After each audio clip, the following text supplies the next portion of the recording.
Hello everybody and welcome back to the channel for another LEGO build. Today we're back with Indiana Jones. This is set 77012, the fighter plane chase. Now, this set, pretty cool one, comes in at about $35 USD, not counting obviously tax or anything. I'm glad Arthur decides to play with his ball the minute I start recording.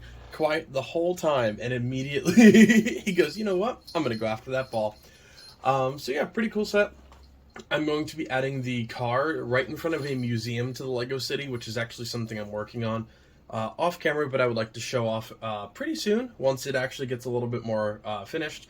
And then the actual plane, I'm not sure yet. I'm probably just going to put it with the rest of my Indiana Jones stuff until I have a home. Comes in with 387 pieces, so not the highest piece count in the world, but nothing too bad.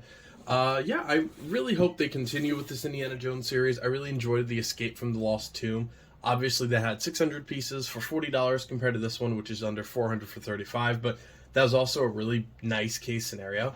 Now, this set's pretty, I don't want to say unique, but it is pretty unique in terms of this plane. LEGO, for obvious reasons, stays away from a lot of war things, specifically like any World War I, World War II, anything like quote-unquote realistic war-wise, and this is obviously a World War II German plane, so it is very interesting that it was a very big question mark going into this, which is, hey, I wonder which minifigures they can actually do going into 2023, since a lot of things have changed since with their policies and everything since the actual first wave of Indiana Jones. So this is definitely something unique. Once I build an airport in my city, I'll probably stick it in there, or I'll have it flying above the city, something like that. But yeah, it is a very unique thing that you won't see much from LEGO, for, again, obvious reasons. I can't blame them for anything with that. And then obviously the classic car, just a really cool addition to a city or an Indiana Jones display. So thank you guys so much. We're, as of shooting this, closing in on 600 subscribers already, so thank you so much. If you like this kind of content, feel free to check out my playlist for LEGO builds. We do a lot of Star Wars, Harry Potter, Disney, City, Indiana Jones, obviously. We do a lot of things on there, Marvel. So feel free to check that out. If you're a big fan of video games, feel free to check out all of my other playlists as well. Currently playing Resident Evil 4, playing Dredge, which is probably my favorite game I've ever played at this point. It is just absolutely fantastic. And then I also have the LEGO Skywalker Saga and a couple small multiplayer games as well. So feel free to check those out. Let's get started with the build, everybody.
Everybody, and here is the final build. So as always, we'll go through the minifigures first.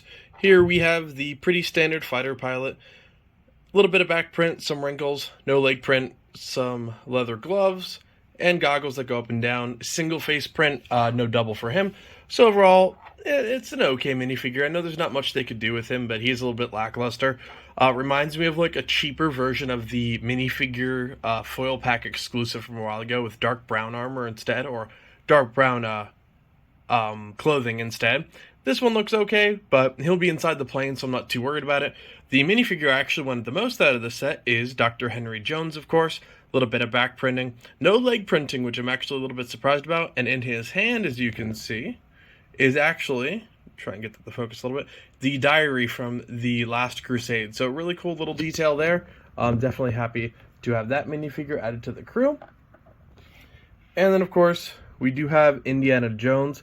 It is obviously a little bit different from the last Indiana Jones figure that we had. This one is sporting more of the jacket with the tie, some back print as well. Comes with an extra whip, which was nice.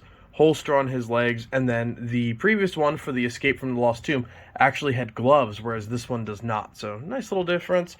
And then we do have tunnel ahead, Berlin sign, a little bit of a plant.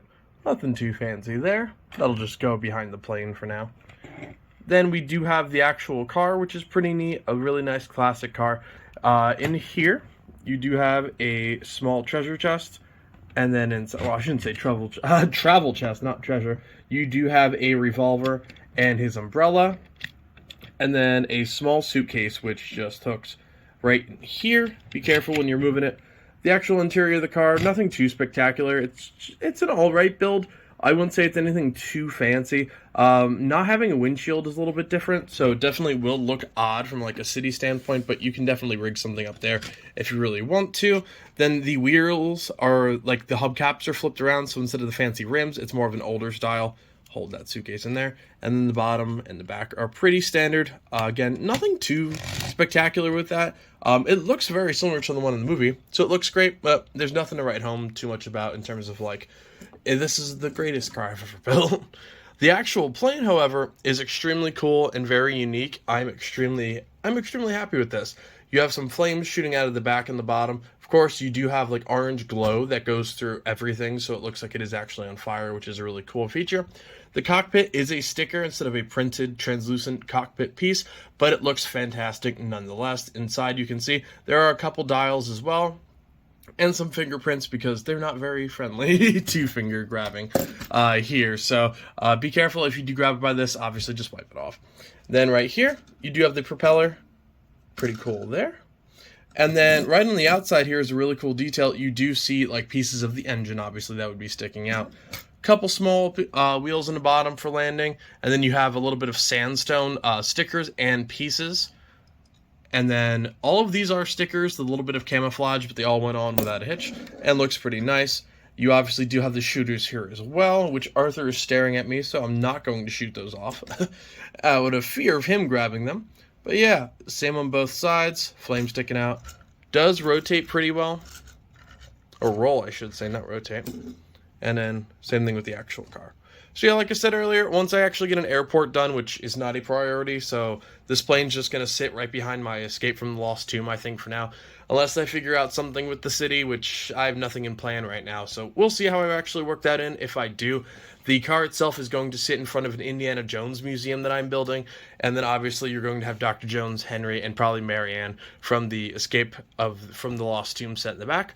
But yeah, it's a really nice set. It's a good scene from a really great movie, which is The Last Crusade. I can't wait for the new Indiana Jones. I hope they do the series more of a finale justice than the Kingdom of the Crystal Skull did, because it's not a great movie. But yeah, that's a wrap on this build, folks. Thank you very much.